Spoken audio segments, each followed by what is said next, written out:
All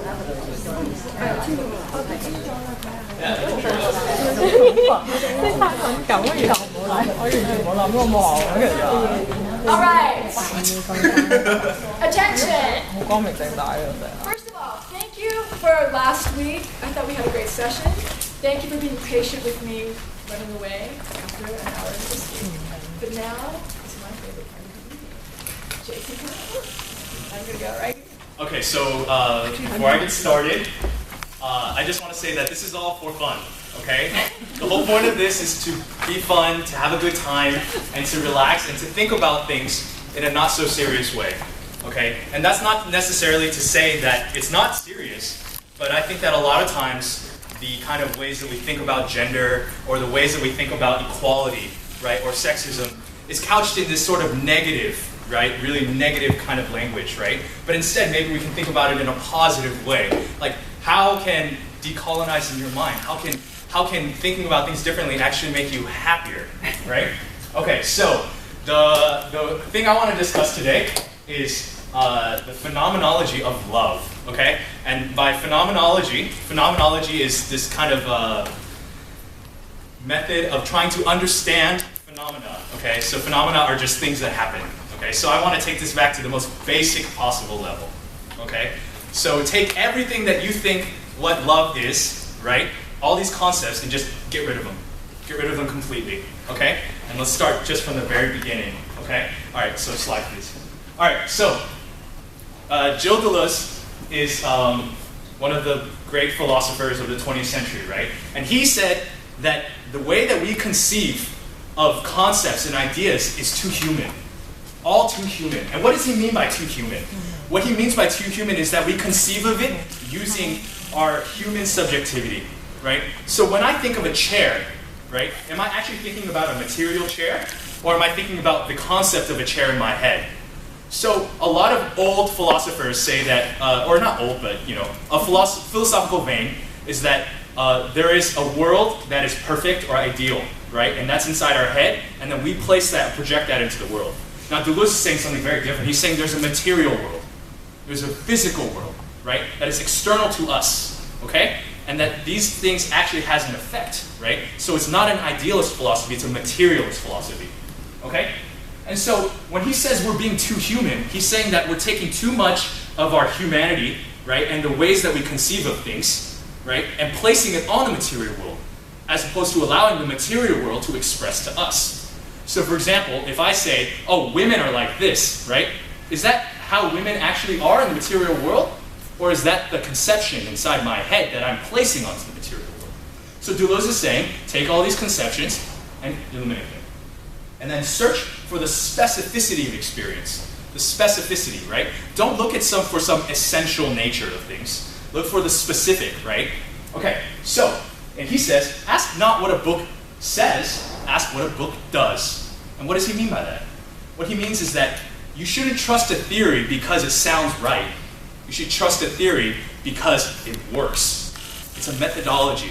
It's empirical analysis, okay? And empirical, that is the way that science understands knowledge. So next slide, please. Okay, so human knowledge, all right? So let's just start from the beginning, right? There are no facts, okay? What is a fact, okay? There are no facts. We don't know for sure anything. The only things that we think we know is because we've tested them, okay? We theorize, and we try to come up with an idea as to why this is true or not true, and it describes the material world. So for example, the theory of gravity, okay? How do we know that the theory of gravity is true? Well, we kind of don't, but we kind of assume that it's going to happen every single time, because every time we've tested it before, it worked, okay? So these theories that we test over long periods of time become knowledge, become true, okay? Not because they're essentially true, but because we've tested them. Next slide, please. Okay, so Albert Einstein says, no amount of experimentation can ever prove me right, but only a single experiment can prove me wrong. And so what he's trying to say is that the way that we understand the material world through science, right, is that through experimentation. So the one day that theory of gravity will be proven wrong is the day it doesn't work. Okay, next slide, please. Okay, so how do we test our theories? Okay, every theory that you test, you must come up with an optimal experiment to do it. Okay, it's not easy to test all theories. Okay? So for example, right, particle physicists, right, they came up with a theory about the Higgs boson. Okay? Now how do you test for the Higgs boson, right? It's so small, right? You have to create the optimal test to test for that. Okay? So they had to invest billions of dollars, make a large hadron collider to test for it, and then they can figure out whether it's true or not. So even though the theory stands and it's analytically it makes sense, you still have to test for it. Okay? That's how things become knowledge. Okay? However, what if your test design is flawed?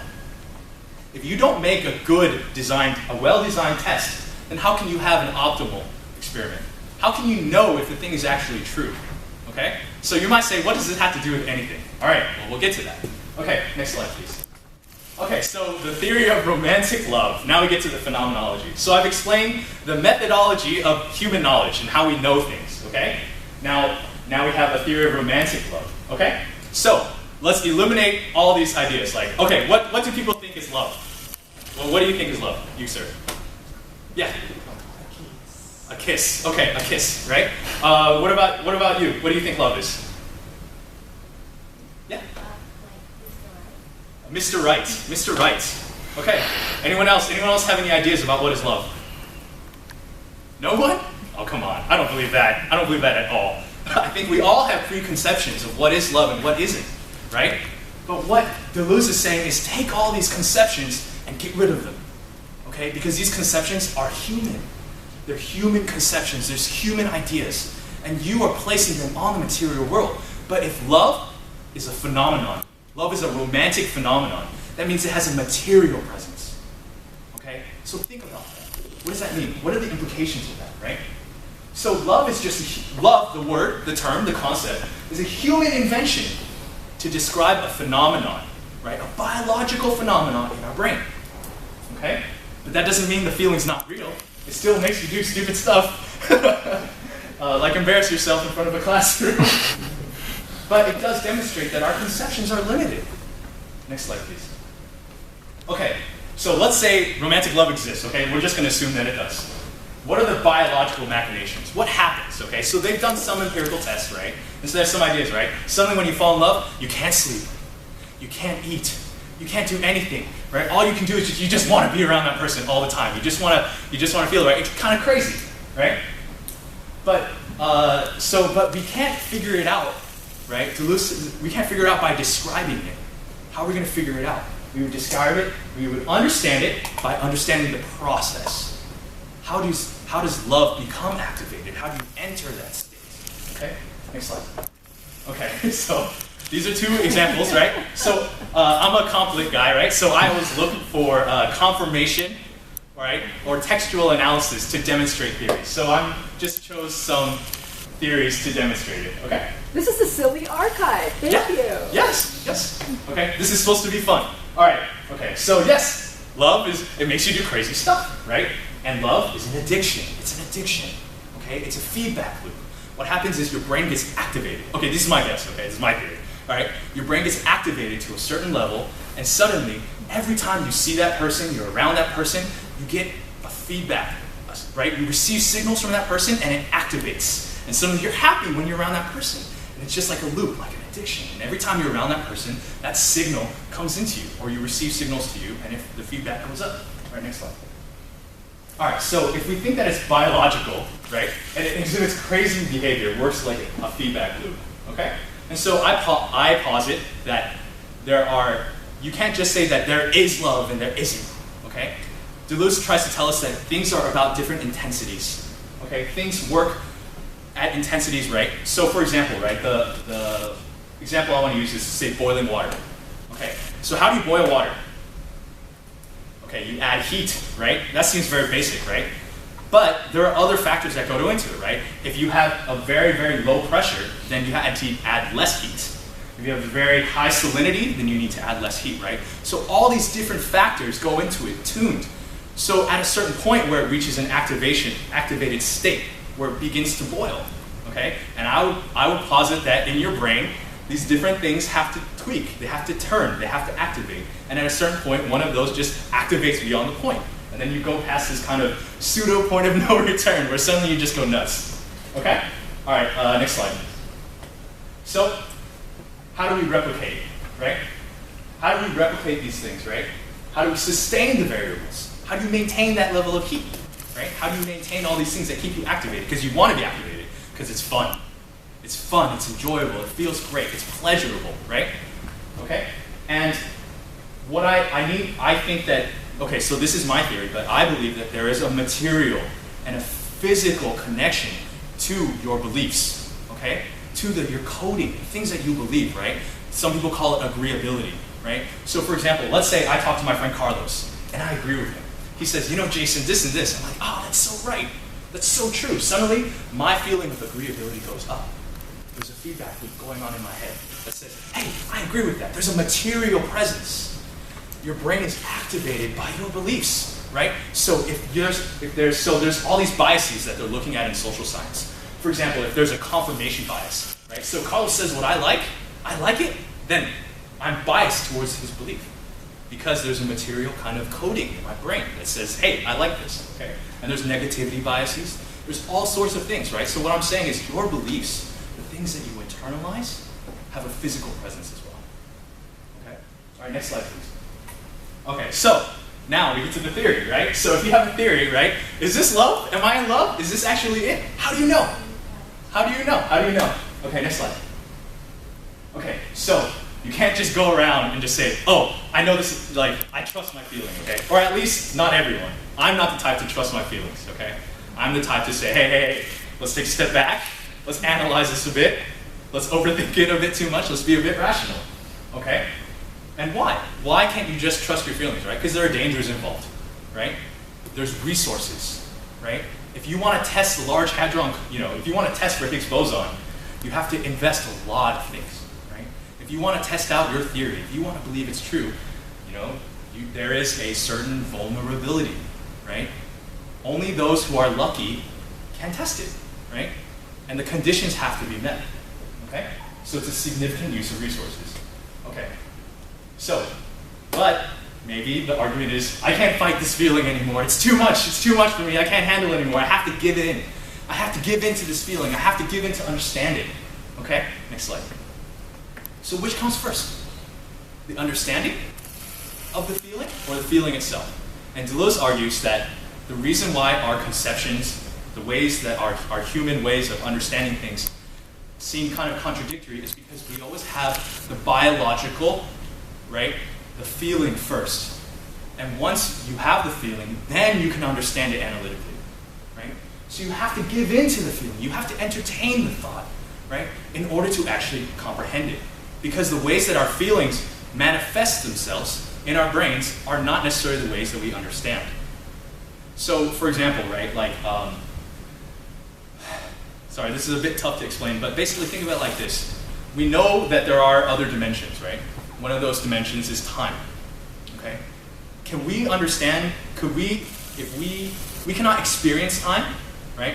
But we understand it because we have man-made conventions of understanding it, okay? So what I'm saying is you have to have the feeling first, and then you can create these man-made invented ways of thinking about it. So one of those would be, oh, okay, this is a state. I don't know what it is, but I will invent a term. That term will be love, to explain that term. And that's where humanity comes in. That's why we need things to describe, to understand. Okay, next slide. Okay, so I have a specific theory of love, okay? All right, and I did not understand this theory. I did not understand this theory until I felt it. And I felt it and I was like, what is going on? Why is this happening to me? This is so crazy, right? But then once I gave in and I entertained the thought, then suddenly everything became clear. You can't understand the feeling until you have it. And then after you have it, then you can explain it, okay? So that's the way that I see it, okay? So the way I see it is that we are codified, okay? So remember how I was talking about our beliefs have a material presence in our brain. So, for example, right, like, let's say I really like my friend Carlos, right? Because he activates all of my coding, okay? There are a lot of things that activate my brain in a certain way, right? So when we come to boiling water, we're talking about salinity. We're talking about pressure. We're talking about heat. Well, if your coding is other things, maybe it's other things. Maybe it's physical attractiveness. Maybe it's an intellect. Maybe it's, who knows what it is. It could be all these different things, right? And once all of those knobs are turned to the right intensity, then you'll be activated. Then your brain will enter this state where suddenly, all these things. And a lot of times it's unknown to our conscious minds, right? Because our brains filter everything out. There is so much stimuli going into our brains right now that we're not thinking about, right? Like, oftentimes I forget people's names, or I don't know the color of someone's shirt or whatever because I'm not paying attention, but your brain is, right? Your unconscious brain picks up on a lot of things, right? So there's a lot of coding in your brain that you might not know, that you might not know needs to be activated in order to feel that sense. Okay, next slide. Okay, now here's a question, agency. It's always a question of agency, always a question. I can see Dr. Ford's face. She's like, what about agency, right? Right? No, I want you to get to men. Okay, so what is agency? Agency is choice, right? Are there choices? Do we have choices, okay? Now, if you have an internal coding, right, and it's set a certain way, and it will be activated when you're around that a person who's like that, then can you really have a choice? And I say, actually, there is choice. There's choice every single step of the way, okay? Right? Just because someone matches you now doesn't mean that they always match or always would have matched if you hadn't made the choices that you did. All right, next slide, please. Okay. So, when I'm saying choices, that I want to explain to you where the choices come in, okay? All right, so there is a principle, a statistical principle based on the first line of Anna Karenina. Okay? Happy families are all alike. Every family is unhappy in its own way. Okay? And this is supposed to be a way, right, that we cannot tell what is love, okay, or what person is our coding.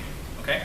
So X person could fit my coding perfectly, but we can't know for sure, right? But we have ways of judging those who are not labeled, right? So for example, right, like if someone says, I could never love an arrogant man, for example, then that means that you don't believe that this person could satisfy those conditions, your coding, right? So that's your way of adding rigor. That is your way of, eliminating choices, right? And so that's how the Anna Karenina principle applies. And so we all have rigor. We all have standards, right? We all have ways that we test, for these things. Okay, next slide, please. All right. And where does this rigor come from? Where does this testing come from? Where do our beliefs come from? So this is where I want to get to. This is where I want to get to men. This is where I want to get to thinking about it, right? Because this is your subjectivity. So what I mean by subjectivity is who you are and your coding, right? Your beliefs, your thoughts, the way you think about it, right? And I want to argue that it's fluid. It's fluid. It can be different things, right? But it has to work in certain ways, right? If you're open, right, and you have agency, and you have choice to think about or feel things in a different way that you didn't think you could before, right? And that's how willing you are. One is the experiences that happen to you, right? But it's also your willingness to internalize those experiences. So 2 examples, right? And these are not extremes, right? Because it's all different intensities. Maybe you're really, really open, but you have very few experiences. Maybe you have a lot of experiences, but you're really not open, right? And what I mean by subjectivity is think of your identity, right, as something that can be molded, that can be shaped, that can be changed by your different experiences, depending on how malleable you feel, how willing you are, how open you are to changing those things, right? So like, let's say you have a sand sculpture, right? That would be something that's very easily molded, right? And all you need is water, right? But if you're a granite cliff, right, you need millions of years of erosion to change the way, the shape, the form, right? And so what I'm saying is that your subjectivity and your coding is also shapeable. It's also malleable, and it depends on you. Okay, next slide. Okay, so where does your coding come from? Where does your coding come from? Someone tell me, where do you think that your internal coding has come from? Any ideas? None at all? You're taking a class on fabrications of identity and you have no idea where your coding might come from? From my parents. From your parents, yeah. What else? From experience. From experience, yeah. Anything else? Media. Media. So, what kind of coding works for you? If we're going to take all these conventions about love and just get rid of them, disregard them, right? then what we really want to know is, how can we find the coding that works for us? How can we find the coding that makes us happy? How can we find the coding that activates our state? Because not everyone can be activated. I'll tell you this right now. After 29 years of experience, I will tell you right now, not everyone can be activated. Not everyone can fall in love. Because it has to be activatable, right? If you can only be activated by these kind of ideals that really have nothing to do with you, your specific subjectivity and your specific experience, and everything to do with the things that you're taught, right, that maybe don't have your best interest in mind. So if your parents give you a coding and say, these are the good things, well, maybe they have your best interest in mind. But if De Beers tells you that the signal for love is a diamond, well, is that really going to work for you? I don't know. That's up to you. That's your decision. Okay, next slide, please. So we have preconditions that must be met, right, in order to activate that state. Okay? So how are you going to fall in love if you don't want to?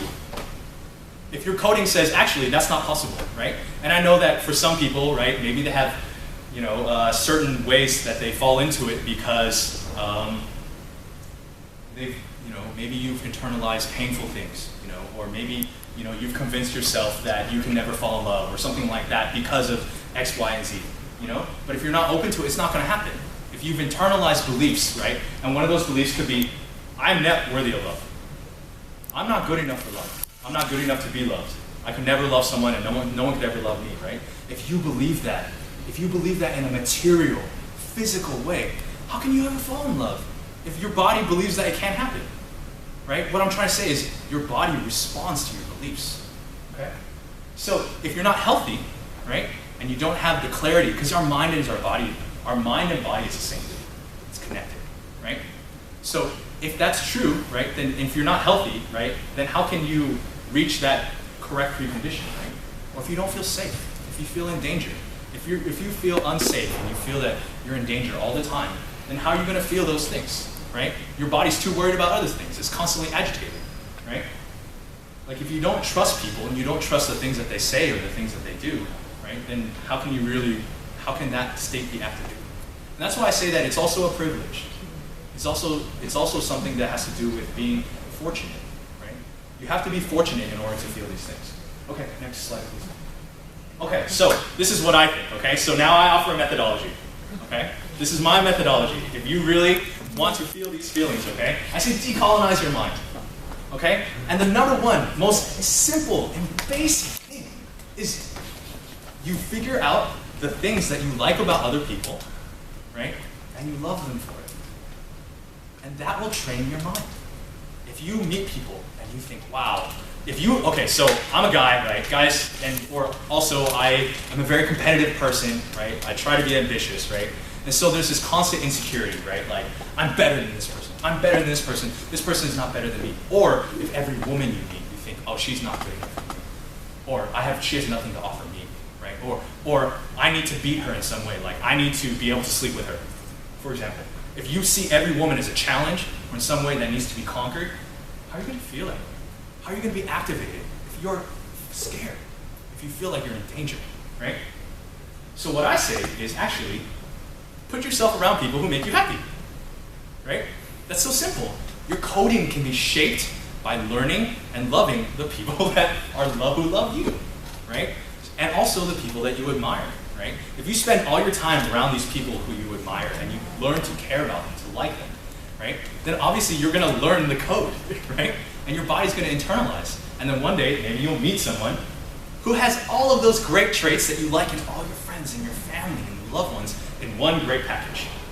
And maybe that will activate your state. I don't know. Okay, next slide, please. Okay, so that's another thing I want to ask you. Does your coding serve you? If we think about it, eliminate all the conventions of what humanity, like love is this, love is that, love is this. What about you, right? Does your coding actually fit what works for you, what works best for you? So can you really love someone that you don't respect? If you don't respect women, if you think that there's something different about women, that there's some essential difference, right? How can you ever love them? Right? Like I believe, for me at least, a big part is admiration. You have to admire the person if you really care about them because you want to be like them. There are things about them that really you have a great level of respect for. Okay? So, you know, and I believe that my coding has changed, right? And part of that is being open. Part of that is looking for the great things in other people, right? And also believing in my own fallibility, right? My own not that greatness that I can learn from other people, right? But also that you yourself can be loved as well, right? That things are possible. Open yourself to other possibilities. Okay, next slide. Okay, so now just for fun, right? So now we know we can think about love as a phenomenon in our brains. That's supposed to be really fun, right? So what are the expressions of love, right? And one of those obviously would be this openness, right? To be around that person all the time. When you're in love with someone, you just want to be around them, right? You just like interacting with them. And what is that interaction? That interaction is your ability to receive their signals and for you to give them your signals, okay? Right? So, you know, and that's why romance is oftentimes these expressions of craziness, right? To demonstrate your willingness, right? And willingness to test, right? So I keep saying this willingness to test. What is the test? What is the test? Any ideas? What do you think I mean by testing? No one? I must be a bad lecturer. No guesses? What do I mean by testing? Whether the way you think you can achieve love can really lead you to that? Is that a kind of testing? Yeah, I think so. I guess what I'm trying to say is that the test really, what is the test of love, right? Because if it's a phenomenon, right? The phenomenon has a kind of, let's say, an evolutionary reason for existence. Okay, why do humans fall in love? So that we can bond, right? So that we can procreate and all that stuff, right? And make families, right? And you know, create this sense of community, togetherness, right? And so, if this is really love, right? Then how would you empirically test it? It's by maintaining the preconditions at all times. So, you know, I know it's quite obvious to a lot of people, but maybe it's not as obvious to me. But love, in order to test whether the love actually works, whether you can spend the rest of your life getting pleasant, you know, or however long the feeling lasts, okay? Pleasurable feedback from that person and just keep this cycle of positivity and happiness, right? You must be willing to test all the time, and that's commitment. Very simply. It's commitment to be open with the other person and communicate and receive signals and give signals, expressing that. And once all of those things are in place, then that's it. And that's the real actuality of it, okay? It's just that if you are willing to test for the rest of your life, if you're willing to, or not for however long you have the feeling, okay? If you're willing to test, if you're willing to have faith in that feeling that it will continue to feel good, just like we have faith in gravity, right? I'm willing to test gravity. I'm willing to believe that it's going to happen. So if you're willing to test that feeling and say, I will continue to receive feedback with this person, or that person, or whatever, then that's the empirical test that will allow you to actually understand whether it's knowledge. So, yeah, that's all. I think that's it. So, thanks for letting me share with you.